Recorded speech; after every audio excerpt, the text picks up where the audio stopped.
untuk UVR 8 ini kami tidak mengkaji terlalu dalam karena memang ini mini review seperti itu. Namun pada eh, sumber yang kami kutip dalam artikel kami bahwa UVR 8 itu memiliki mekanisme saat kan ekosistem baobab itu ekosistem yang terpapar matahari lebih banyak per tahunnya dibanding dengan ekosistem tropis atau yang dengan curah hujan yang tinggi. Jadi untuk UVR 8 sendiri itu khusus untuk memberikan perlindungan dari paparan UV agar tidak menimbulkan perubahan struktur ataupun kerusakan pada DNA baobab sehingga tidak menyebabkan perubahan yang nantinya dapat mengganggu stabilitas adaptasinya seperti itu. Nah, akan tetapi perlu digarisbawahi bahwa gen UVR 8 saja tidak cukup seperti itu diperlukan mekanisme adaptasi-adaptasi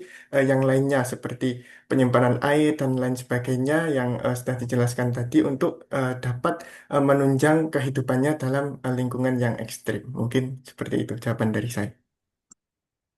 Baik, terima kasih. Mungkin ada feedback dari penanya atau sudah Sudah, jelas? sudah jelas. Ya, jadi begini ya, ini gini ceritanya. Untuk artikel yang sudah publish ya terkait baobab itu memang sedikit ya sedikit sekali disinggung terkait dengan UVR 8 ya itu hanya sebatas informasi singkat saja ya. Kenapa? Karena UVR 8 ini adalah gen yang bertanggung jawab terkait dengan apa? Terkait dengan fotoreseptor apa namanya dari UV yang dipancarkan oleh sinar matahari ya seperti yang tadi disampaikan bahwa kenapa ya karena panasnya jauh lebih panjang ya jauh lebih banyak dibandingkan dengan negara yang ada di selain itu ya maksudnya selain Afrika selain Mali Malawi kan di situ tadi ya. Nah kemudian ini sebenarnya untuk apa? Untuk proteksi ya sebenarnya untuk proteksi agar apa? Tadi disampaikan agar tidak merusak regulasi gen yang sudah ada di sana ya. Karena ya kita mungkin analognya begini saja sudah ya. Kita kalau berada di negara Indonesia insya Allah tidak ada masalah. Walaupun kita kadang pakai apa namanya SPF apa yang untuk melindungi itu loh yang kosmetik-kosmetik itu. Tapi kalau kita berada di Australia dan berada di New Zealand itu wajib gitu ya. Kalau di negara tropis seperti kita ada yang pakai, ada yang tidak pakai ya.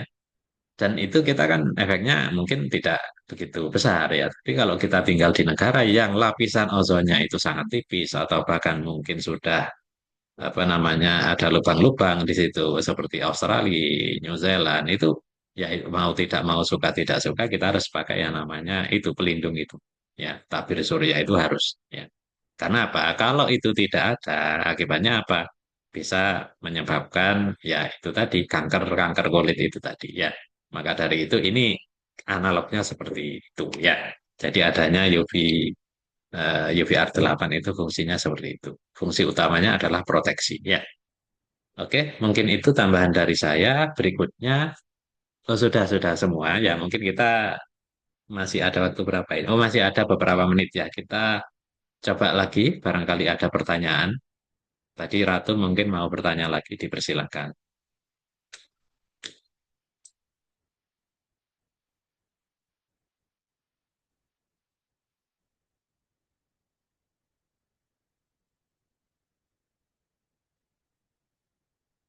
Silakan. Untuk Ratu tadi kayaknya ingin bertanya lagi ini. Gimana? Jadi atau tidak ini?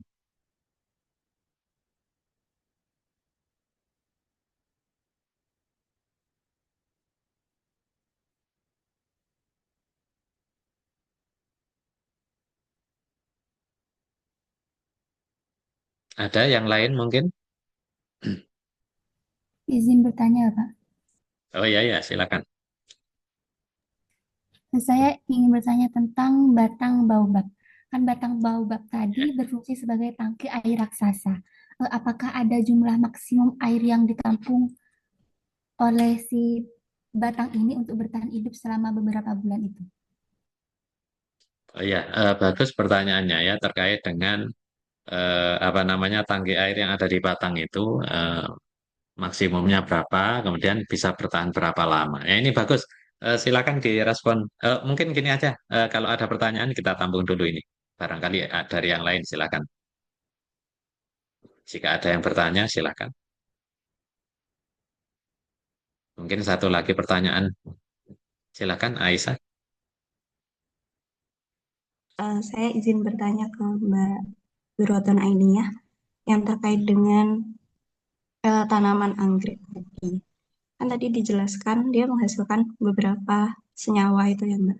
Nah, senyawa itu eh, apakah mempengaruhi kayak serangga yang masuk ke situ spesifik kalau senyawanya ini yang masuk ini, apakah ada sistem seperti itu ataukah tidak ada di tanaman tersebut?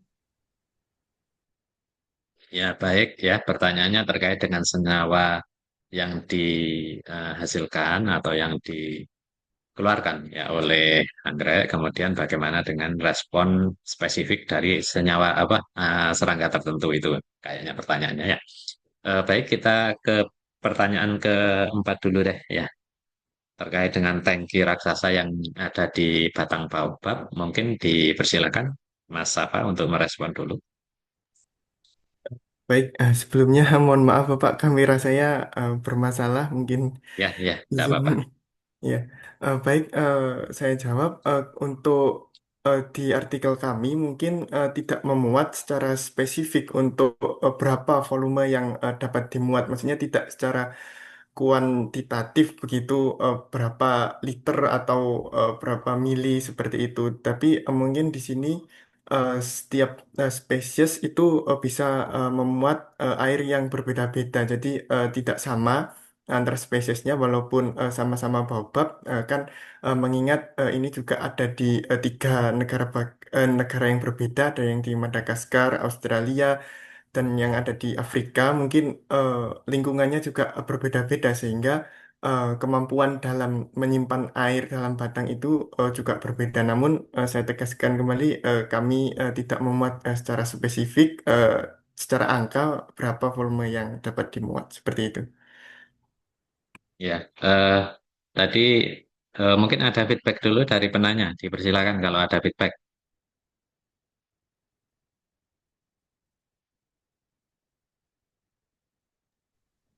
Sudah, Bapak.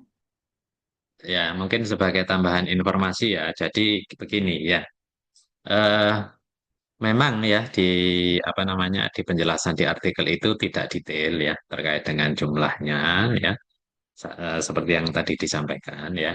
Namun demikian ya, eh, beberapa informasi ya itu menunjukkan bahwa dari total mass ya, maksudnya dari total massa batang itu ya, kira-kira itu air yang bisa ditampung itu 70%-nya ya.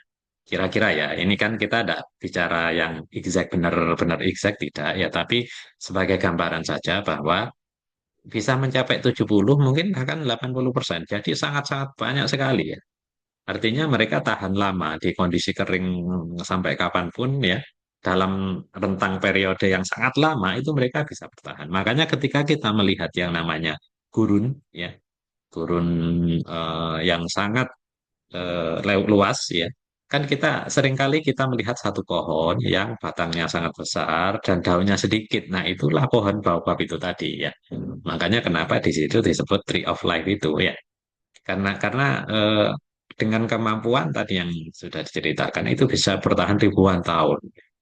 Nah, makanya ini sangat unik ya artikelnya ya sehingga saya kira barangkali mau ditelusuri lagi atau mau dibuat artikel lanjutan ya sangat bisa. Contoh terkait apa? Terkait dengan tadi UVR 8 ya. Apakah UVR 8 itu selalu ada ya di semua tanaman ya. Maksudnya perbandingannya adalah di semua tanaman yang sama-sama hidup di gurun kaktus. Nah, apakah punya UVR 8? Itu kan bisa dikaji juga. Kemudian di bawah spesies Mali dan spesies Malawi ya. Berapa jumlah gen UVR 8-nya? Nah, itu kan bisa dikaji juga. Jadi masih banyak ya. Ketika kita sudah publish satu artikel, kemudian ada pertanyaan-pertanyaan yang spesifik, lebih detail yang ingin dijawab, nah itu bisa dilanjutkan juga ya. termasuk tangki air. Nah, itu kan, termasuk tangki air itu juga bisa dibandingkan antara spesies satu dengan spesies lain. Bahkan bisa membandingkan dengan spesies atau tumbuhan lain selain baobab ya, yang sama-sama tinggal di gurun. Nah, itu juga akan sangat menarik. Ya, seperti itu. Nah, review-review seperti ini, contoh-contoh artikel yang itu memunculkan pertanyaan bisa dijawab lagi dengan artikel yang lain. Jadi ini sebenarnya strategi juga. Kenapa tadi UVR8 hanya dikupas sekilas, kan gitu ya. Tangki air dikupas sekilas. Nah, itu agar muncul publikasi-publikasi lainnya yang lebih detail ya. Misalnya eh, batang baobab saja, lebih detail lagi ya, itu akan sangat menarik saya kira ya. Oke, mungkin itu tambahannya. Selanjutnya eh, kita ke pertanyaan terakhir terkait dengan yang ditanyakan oleh Aisyah tadi ya terkait dengan senyawa yang ada di Papiopedilum. Dipersilakan Mbak Aini. Ini pertanyaan yang cukup menarik ya. Dari paper yang sudah kami cari tahu lebih lanjut itu memang secara umum itu adalah kelompok dari terpenoid yang memiliki aroma khusus untuk mengatraksi serangga ini. Tapi untuk spesifiknya, untuk di tiap-tiap spesies, apakah ini akan mengatraksi serangga apa saja, itu masih belum diketahui secara lebih spesifiknya. Ya, karena ini masih mini review, ya. Jadi informasi yang kami temukan di tahun itu juga masih terbatas, kurang lebih seperti itu.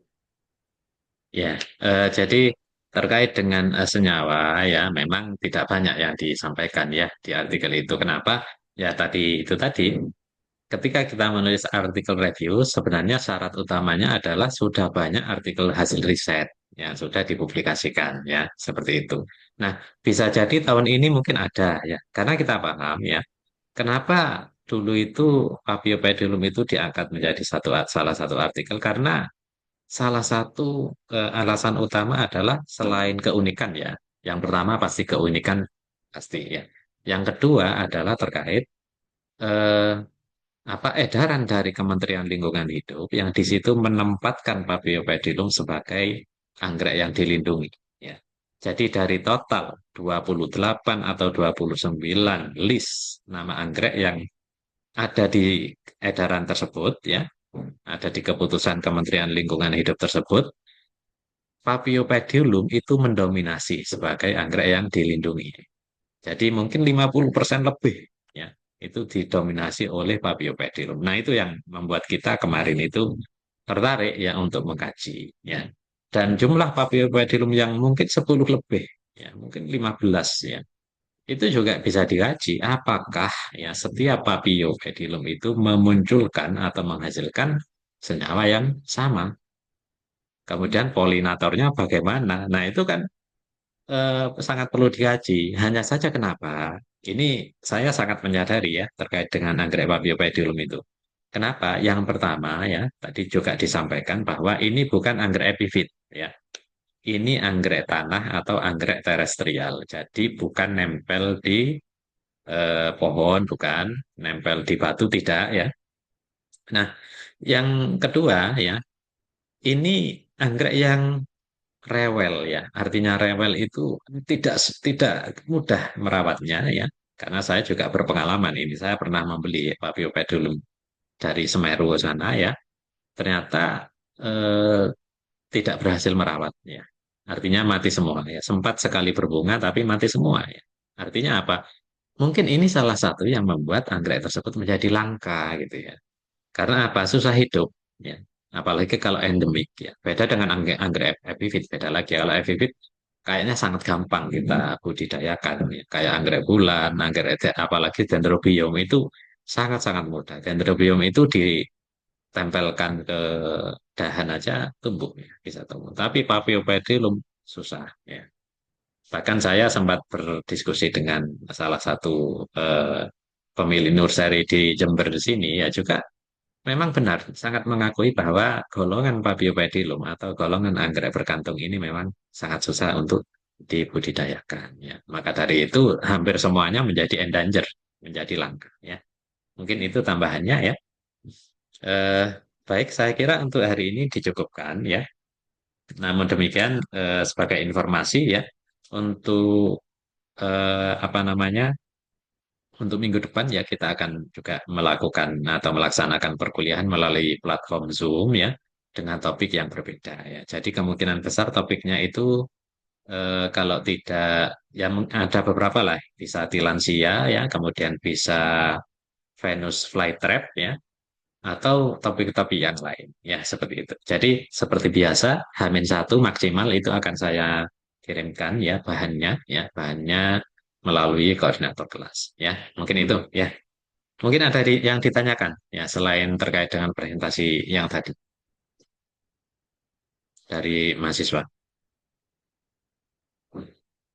Saya kira sudah jelas ya. Baik, kalau seperti itu saya cukupkan. Sekali lagi terima kasih kepada Mas Safa dan juga Mbak Aini yang sudah bersedia meluangkan waktu untuk memberikan penjelasannya terkait dengan topik dan terkait dengan artikel yang sudah dipublikasikan. Untuk semuanya, terima kasih untuk hari ini. Ya, kita akhiri perkuliahan struktur fungsi organisme hari ini dan kita akan ketemu lagi minggu depan. Saya akhiri, Assalamualaikum warahmatullahi wabarakatuh. Waalaikumsalam warahmatullahi wabarakatuh. Terima Terima kasih. kasih.